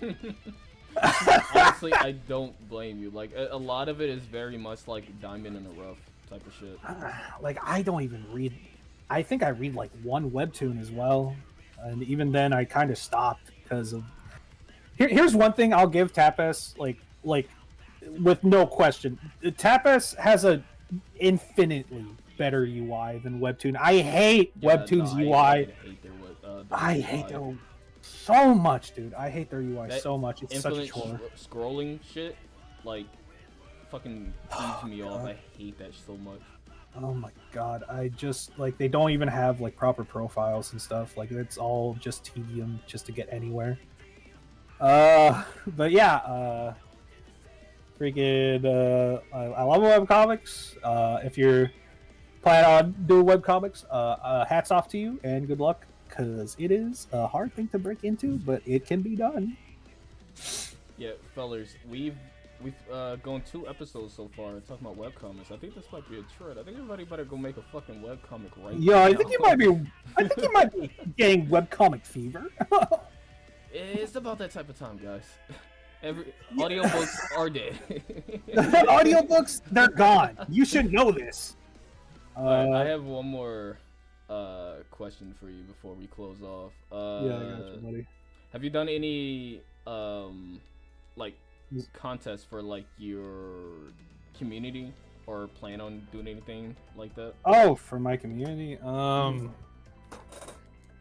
not really sure, because I recently just did a big thing where it's like, I really don't know if I want to make this, it's fine. I have like a Discord server dedicated to the Witch's Throne, and like I did a thing where it's like, just anyone who hung out and like was a cool guy who read the comic and whatever, and just told me like what they liked about it. I pretty much just bought them whatever Steam game they wanted, regardless of what it was. And I ended up spending like $400. Oh damn! All at once, and yeah, a lot of people took part. And like I remember, like one of them was Sparking Zero, and I was like, yeah, that's the big one. You just look at him like, come on. No. Not only that, but I bought Space Marines 2 at full price twice. Holy shit. Like, bro, I love my guys. I love people who read my comic. That's how much that's my dedication. But yeah, otherwise, I don't really have anything planned. I might think of something depending on like how much people are interested. Like, what do people normally do? Because it'd be the first time I did anything that was like a contest or anything. So I know they don't do that over here, but what about like a popularity poll? I know that's always like. Oh shoot! Yeah, that's a good one. I should probably ask that at one point, because I am curious to see who people like in my comic. I know in like shonen shit, that's like how they basically like, okay, maybe this character needs more screen time versus this one, but like it could just be a fun thing with your community. Just like, who do you guys vibe with the most? I probably will, because that's actually pretty good. Why did I not think of that before? That has happened in JJK, Chainsaw Man, like every shonen. All that shit. Yeah. I remember like in Chainsaw Man, fucking Kobeni's car running over her. Kobeni's car being Oh man, I love that. Yeah, I should probably do that if I'm being real. Thank you for giving me that. I mean, thank you for helping me realize that totally original idea I came up with. Thank you. Oh yeah, totally. I didn't. Yeah. All I said was like comics are cool, and then you came up with that like really cool idea. So Yeah, exactly. You know, you were there to bask in my genius. That's just, you're welcome. But yeah. fellas, who's like, come on, who's doing it like him with his community? If you want to, this is me being completely serious. If you want an amazing story, art, and just a really welcoming community, please go read The Witch's Throne and support this man's work, because he 100% deserves it. Type of sucks. Don't get reincarnated no more. It's over. No. And yeah, for a closing statement, we have a lot more people in here now, and thank you all for coming and enjoying the stream. So would you like to tell the folks who you are, where you can find you once more? Yes, sure. Okay. Yes, my name is Cedric Cabales, aka What a Hero, and you can find my work as its name is The Witches. I'm just gonna give me a second. I'm very bad at handwriting. Witch's Throne. There we go. And you can find all the books in stores or online. Go on Amazon, what have you, and support your boy, because we're all artists inside. You know what I mean? Exactly.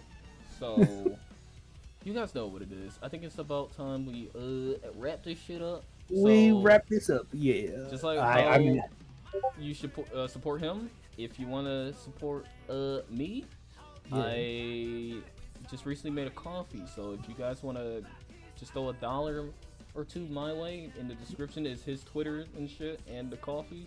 So yeah. it never hurts to support the boys. Yeah. Yo, we're alive, and I'm full of gas. Sorry, give me a second. He's full of gas, I'm full of mode, and we gotta go. So We gotta go. It's been a while. It's a been good cool one. though. See you guys later. I hope you Goodbye. enjoyed it. Have a good and beautiful Have a good night. day.